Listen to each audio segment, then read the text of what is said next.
जैन साथी, आज मैं आपके लिए लेके आया हूं स्टैटिक्स जीके की क्लास, जो आगामी भर्ती परीक्षाओं के लिए वेरी इंपॉर्टेंट रहने वाली है।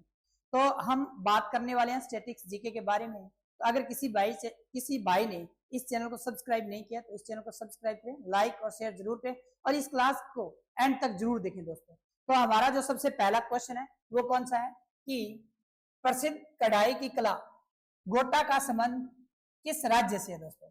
तो किस राज्य से है? झारखंड या राजस्थान या पश्चिमी बंगाल या छत्तीसगढ़। तो किस राज्य से है दोस्तों? हमारे राजस्थान से है। किस राज्य से है? राजस्थान से है। अगर कढ़ाई की बात करें गोटे की दोस्तों, तो गोटा का संबंध जयपुर, राजस्थान के जयपुर से, जो कि शेखावाटी खंडेला में इसका निर्माण के लिए प्रसिद्ध है दोस्तों। अब हम बात करें कढ़ाई और राज्य के बारे में, तो फुलकारी कला कहां की प्रसिद्ध है दोस्तों? तो फुलकारी कला कहां की है? पंजाब की है। जबकि धनिया कला कहां की है? धनिया कला गुजरात की है। और करचौबी कला कहां की प्रसिद्ध है? हमारे राजस्थान की। जबकि कसुत्ती कला कहां की प्रसिद्ध है? तो कर्नाटक राज्य की प्रसिद्ध है। कहां की प्रसिद्ध है दोस्तों? कर्नाटक राज्य की प्रसिद्ध है। नेक्स्ट क्वेश्चन की अगर बात करें तो नेक्स्ट क्वेश्चन है हमारा ऐतिहासिक भग्नावशेष। ऐतिहासिक भग्नावशेष के लिए प्रसिद्ध हम्पी कहां स्थित है? कर्नाटक में या आंध्र प्रदेश में, तमिलनाडु के अंदर या महाराष्ट्र के अंदर। तो इसका सही आंसर कौन सा है दोस्तों? तो इसका सही आंसर है कर्नाटक। कौन सा है? कर्नाटक में है। कहां पर है? कर्नाटक में। अगर हम हम्पी की बात करें तो देखो दोस्तों, ऐतिहासिक भग्नावशेष हम्पी के लिए प्रसिद्ध राज्य कौन सा है? कर्नाटक, क्योंकि ये कर्नाटक राज्य में हम्पी स्थित है दोस्तों। हम्पी एक मध्यकालीन हिंदू राज्य है। विजयनगर साम्राज्य की राजधानी है दोस्तों। किस राज्य की? विजयनगर साम्राज्य की राजधानी। और विजयनगर की अगर बात करें दोस्तों, विजयनगर की बात करें तो इसे 1336 में किसने बसाया था? 1336 में किसने बसाया था? तो हरिहर और बुक्का के द्वारा बसाया गया। हरिहर और कौन था दोस्तों? बुक्का। तो याद रखना आपको, भाई विजयनगर किसके द्वारा बसाया गया है?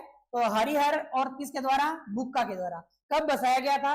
1336 के अंदर बसाया गया था। कब बसाया गया था? 1336 के अंदर। अगर बात करें विजयनगर की या हम्पी की, तो किस नदी के किनारे पर है दोस्तों? तुंगभद्रा नदी के तट पर स्थित है। किस नदी के तट पर है? तुंगभद्रा नदी के तट पर स्थित है। और हम्पी नगर यहां से निकला माना जाता है दोस्तों। और वर्तमान में यह केवल खंडरों और अवशेषों के रूप में मात्र शेष बचा है। ये केवल शेष के रूप में ही मात्र बचा है। कौन? तो हम्पी बचा है दोस्तों। और हम्पी को यूनेस्को विश्व विरासत में शामिल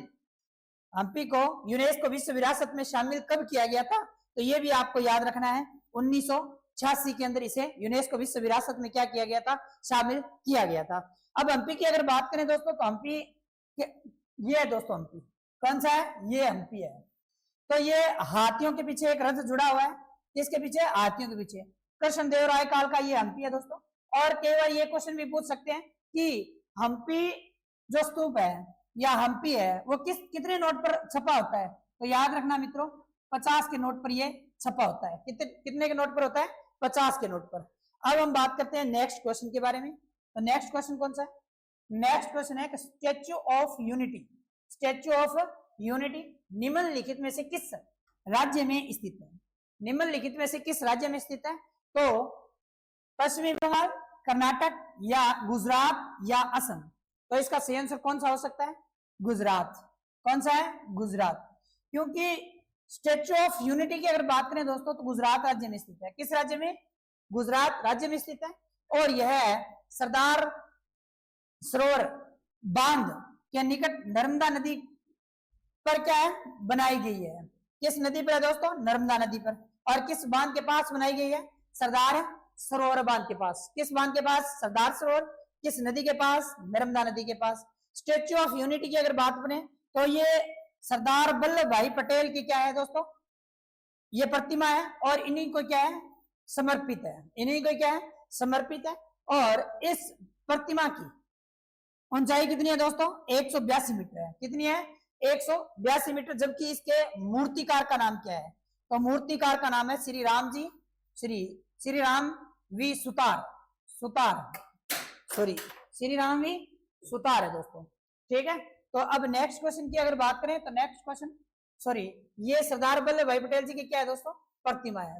इन्हें किस नाम से जाना जाता है? तो लोहा पुरुष के नाम से जाना जाता है, लोहा पुरुष।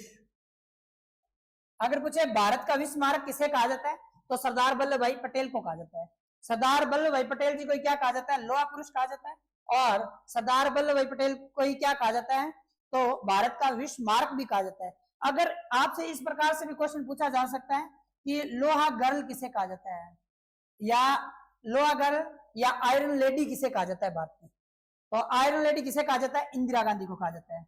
लोहा गर्ल या आयरन लेडी, आयरन लेडी किसे कहा जाता है? इंदिरा गांधी जी को कहा जाता है, इंदिरा गांधी जी को। और ये प्रतिमा किस नदी के किनारे पर है? इस नदी, ये नदी कौन सी है दोस्तों? तो ये नदी कौन सी है? नर्मदा नदी है। कौन सी नदी है? नर्मदा नदी। और नर्मदा नदी ये किस राज्य में बनी हुई है प्रतिमा? तो ये है गुजरात के अंदर। किस राज्य में है दोस्तों? गुजरात के अंदर। इन्हें क्या कहा जाता है? लोहा पुरुष। और भारत का विश्व स्मारक भी इन्हें कहा जाता है। किसे? सरदार वल्लभ भाई पटेल को। नेक्स्ट क्वेश्चन कौन सा है कि एम.ए. चिदम्बरम स्टेडियम स्थित है दिल्ली, पुणे, कोलकाता या चेन्नई के अंदर? तो किस राज्य में स्थित है या किस शहर में स्थित है? तो तमिलनाडु में स्थित है। कहां पर है? तमिलनाडु, तमिलनाडु के अंदर। और तमिलनाडु का किस शहर में? चेन्नई के शहर में। किस शहर में है? चेन्नई शहर में। अगर हम बात करें तो एम.ए. चिदम्बरम स्टेडियम, इसे चिपकॉक स्टेडियम कहा जाता है, चिपाक स्टेडियम भी कहा जाता है। चिपाक स्टेडियम ग्राउंड तमिलनाडु राज्य के चेन्नई में स्थित है। और इसी मैदान का निर्माण कब करवाया गया था? 1916 के अंदर करवाया गया था। कब करवाया गया था? 1916 के अंदर करवाया गया था। यह देश का दूसरा क्या है? सबसे पुराना क्रिकेट स्टेडियम है दोस्तों। यह देश का दूसरा सबसे पुराना क्या है? Cricket stadium. इसे पहले मद्रास क्रिकेट क्लब के नाम से जाना जाता था। किसके नाम से जाना जाता था? मद्रास क्रिकेट क्लब के नाम से जाना जाता था। और इसी मैदान का नाम भारतीय क्रिकेट कंट्रोल बोर्ड के पूर्व अध्यक्ष एम.ए. चिदम्बरम के नाम पर रखा गया है दोस्तों। किसके नाम पर रखा गया है? एम.ए. चिदम्बरम के नाम पर रखा गया है। किसको? एम.ए. चिदम्बरम स्टेडियम का नाम। तो नेक्स्ट क्वेश्चन की अगर बात करें तो नेक्स्ट क्वेश्चन कौन सा है कि बांग्लादेश का राष्ट्रीय गान अमार सोनार बांग्ला की रचना किसने की थी? तो किसने की थी? रविंद्रनाथ टैगोर जी द्वारा, या काजी नजरुल इस्लाम द्वारा, या मोहम्मद इकबाल के द्वारा, या सरोजनी नायडू के द्वारा? तो इसकी जो रचना वो किसके द्वारा की गई थी? रविंद्रनाथ टैगोर जी के द्वारा की गई थी। ठीक है, बांग्लादेश का राष्ट्रीय गान अनार सोनार बांग्ला, अनार सोनार बांग्ला की रचना किसने की? गुरुदेव रविंद्रनाथ टैगोर जी के द्वारा की गई। कब की गई थी? तो ये की गई थी 1905 में। कब की गई थी? 1905 में। और 1905 में क्या हुआ था? बंगाल विभाजन। उसी के दौरान इसकी क्या की गई थी? रचना की गई थी। भारत का राष्ट्रीय गान की अगर बात करें तो कौन सा? जनगण मन है दोस्तों।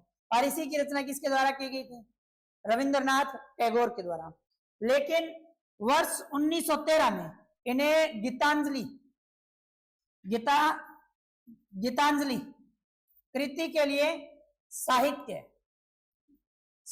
का नोबेल पुरस्कार प्रदान किया गया था। ये गैर यूरोपियन पहले व्यक्ति है जिन्हें क्या दिया गया था? नोबेल प्राइज दिया गया था। और ये पहले एशिया के पहले व्यक्ति हैं, एशियाई पहले व्यक्ति हैं जिन्हें कौन सा पुरस्कार दिया गया था? नोबेल प्राइज दिया गया था। कौन सा प्राइज दिया गया था? नोबेल प्राइज दिया गया था। एशिया के पहले व्यक्ति कौन है जिन्हें नोबेल प्राइज दिया गया? तो कौन से हैं? रविंद्रनाथ टैगोर है। अगर पूछे भी गैर यूरोपियन नागरिक कौन है जिन्हें कौन सा पुरस्कार दिया गया? Nobel prize. तो कौन है? रविंद्रनाथ टैगोर जी। नेक्स्ट क्वेश्चन है कि निम्नलिखित में से कौन सा विकल्प क्रिकेट से संबंधित नहीं है? तो फ्रीट, या गैम्बिट या ऑफ ड्राइव या सिली पॉइंट? तो इसका सही आंसर कौन सा है दोस्तों? गैम्बिट। कौन सा है? गैम्बिट है। गैम्बिट की अगर बात करें तो गैम्बिट शब्द है दोस्तों, ये इसका संबंध किससे है? शतरंज से संबंधित है। किससे है? शतरंज से। इसके अतिरिक्त तीनों शब्द फ्रीट, ऑफ ड्राइव और सिली पॉइंट क्रिकेट से संबंधित है दोस्तों। किस खेल से संबंधित है? क्रिकेट से संबंधित है। नेक्स्ट क्वेश्चन की बात करें तो कौन सा है कि बॉक्सिंग खेल का क्षेत्र कहलाता है? कोर्ट कहलाता है या रिंग कहलाता है या ट्रैक कहलाता है या डायमंड कहलाता है? रिंग, कोर्ट, रिंग, ट्रैक या डायमंड? तो इसका सही आंसर कौन सा है दोस्तों? रिंग है। कौन सा है? रिंग। अगर बात करें बॉक्सिंग में रिंग की, तो रिंग खेला जाता है, रिंग में खेला जाता है, इस प्रकार का ये मैदान होता है, क्योंकि बॉक्सिंग एक ऐसा होता है, बॉक्सिंग का मैदान एक ऐसा होता है, बॉक्सिंग का मैदान आयताकार भी होता है और वर्गाकार भी होता है। ठीक है, यह एक वर्गाकार के आकार का होता है। किसके आकार का होता है? वर्गाकार के आकार का होता है। और एक पेशेवर बॉक्सिंग जिसमें 4 से 12 राउंड होते हैं।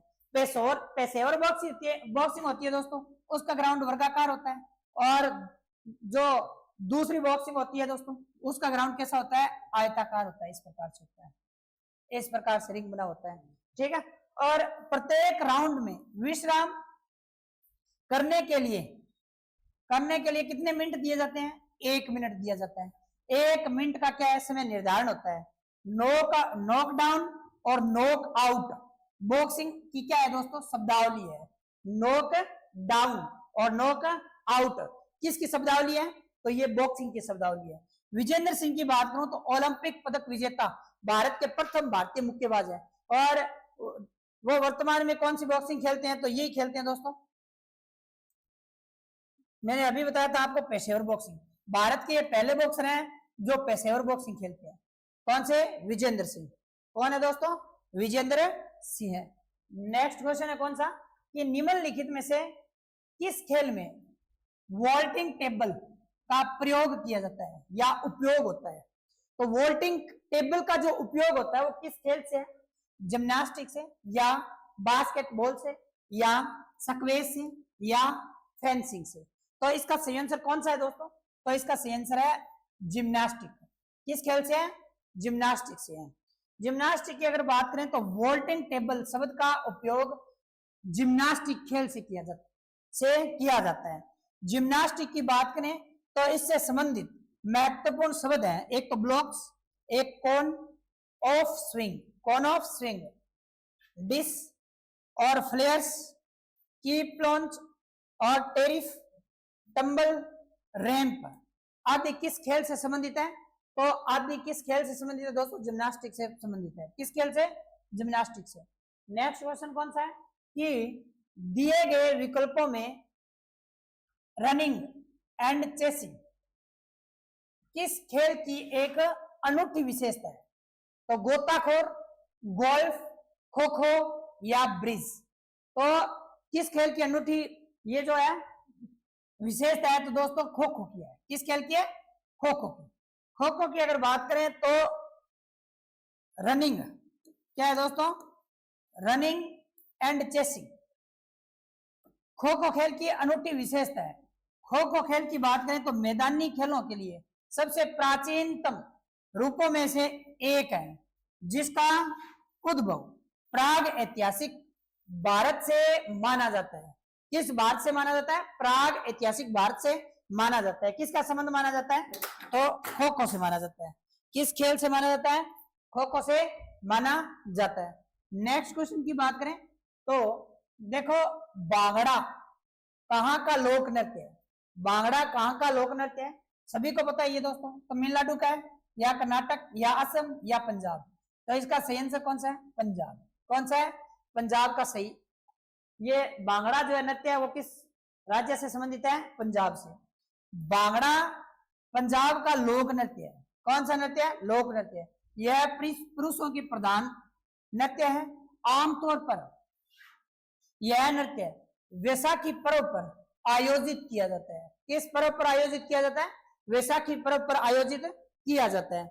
और पंजाब राज्य से संबंधित अन्य लोक नृत्य, एक तो कौन सा है दोस्तों, झूमर, एक लुड्डी, एक है जुल्ली, और एक कौन सी है, ये जुल्ली है दोस्तों, और एक कौन सी है, डक्का, और एक है धूमल। पुरुष के लोक नृत्य हैं। किसके लोक नृत्य हैं? पुरुष के लोक नृत्य हैं। नेक्स्ट क्वेश्चन की अगर बात करें तो नेक्स्ट क्वेश्चन कौन सा है? नेक्स्ट बस इतने ही क्वेश्चन थे दोस्तों। ये किसका चित्र है? तो ये है बांगड़ा। कौन सा है? बांगड़ा। तो आज के लिए बस इतना ही। अगर ये क्लास आपको अच्छी लगी है तो ज्यादा से ज्यादा शेयर, सब्सक्राइब और लाइक करना ना भूलें, और इस क्लास को एंड तक जरूर देखना है दोस्तों। धन्यवाद।